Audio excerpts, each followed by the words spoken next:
School કોલેજના યુવાનોને ડ્રગ્સના રવાડે ચડાવનાર કાપડ વેપારી ઝડપાયો। 13 લાખથી વધુનો ગાંજો જપ્ત।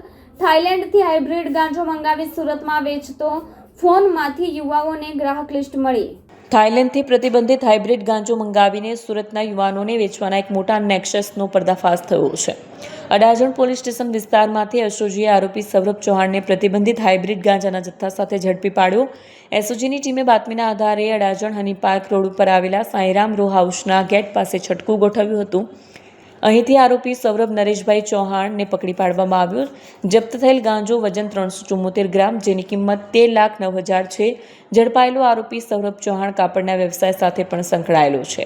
મુખ્ય આરોપી ઋષભ મહનોત થાઈલેન્ડથી ગાંજાનો જથ્થો પાર્સલ મારફતે મંગાવતો હતો, જે પછી સુરતના યુવાનોને વેચતો હતો। સૌરભ ચૌહાણની ધરપકડ બાદ પોલીસે જ્યારે તેના મોબાઈલ ફોનની તપાસ કરી ત્યારે એક મોટો ખુલાસો થયો। એસઓજીને મોબાઈલમાંથી નામ અને મોબાઈલ નંબર સાથેની યુવા ગ્રાહકોની એક લિસ્ટ પણ મળી આવી છે। પોલીસ ઇન્સ્પેક્ટર સોનારાએ સુરત શહેરના વાલીઓને સાવધાન રહેવા માટે ખાસ અપીલ કરી છે। વાલીઓએ પોતાના બાળકોના કપડાં પર વિશેષ ધ્યાન આપવું જોઈએ। જો કોઈ પણ પ્રકારની ગાંજા જેવી ગંધ લાગે તો તાત્કાલિક સુરત પોલીસનો સંપર્ક કરે। સુરત સિટીની અંદર no drugs in Surat city અભિયાનના અંતર્ગત માનનીય પોલીસ કમિશનર દ્વારા એક ડ્રાઈવ ચલાવવામાં આવે છે, જેના અનુસંધાને એસઓજી દ્વારા એક રેડ કરવામાં આવી હતી। એમાં અમારી જોડે એવી એક ચોક્કસ માહિતી હતી કે અડાજણના હની પાર્કની બાજુમાં આવેલ સાંઈરામ રો હાઉસની અંદર રહેતા આગમ ઉત્તમ પટેલ કરીને એક છોકરો છે, જેણે સૌરવ કરીને એક છોકરો છે, સૌરવ ચૌહાણ, એની પાસે હાઇબ્રિડ ગાંજો મંગાવેલો હતો। એ માહિતીના આધારે ગઈકાલે અમે એને એસઓજીની ટીમ દ્વારા પકડી લેવામાં આવ્યો હતો।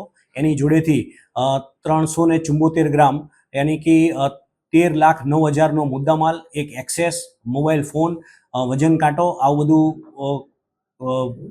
બરામદ કરવામાં આવ્યું હતું। એના સિવાય એની જોડે વધુ પૂછપરછ કરતા એવી પણ માહિતી મળી હતી કે રિષભ કરીને વેસુમાં એ નંદનવન 2ની અંદર એક છોકરો રહે છે, એ જ આ લોકોને બધાને છોકરાઓને રાખી અને જે લોકોને આવા ગાંજાની કે કંઈ પણ જરૂરિયાત હોય ત્યાં આ સપ્લાય કરતો હતો। સર, આરોપીઓ કઈ રીતે મળીને કામ કરતા હતા? મેન આરોપી શું કરે છે, ક્યાંથી લાગે? મેન આરોપી રિષભ મહનોત કરીને જે છે એ નંદનવન 2 વેસુ ખાતે રહે છે, અને એ જ આ જે અત્યારે આપણે જે સૌરવ નરેશકુમાર ચૌહાણને જે પકડ્યો છે એના ઘરે જ રહેતો હતો અને ત્યાંથી જ ડિલિવરી થતી હતી। આ જે રિષભ છે એના મોબાઈલની ને એની અમે તપાસ કરી આ સૌરવના મોબાઈલમાંથી, તો એની અંદરથી થાઈલેન્ડના મોબાઈલ નંબર મળી આવ્યા છે, અને એ થાઈલેન્ડથી જ આ પાર્સલ દ્વારા આ હાઇબ્રિડ ગાંજો મંગાવી અહીંયા બધાને વેચતો હતો।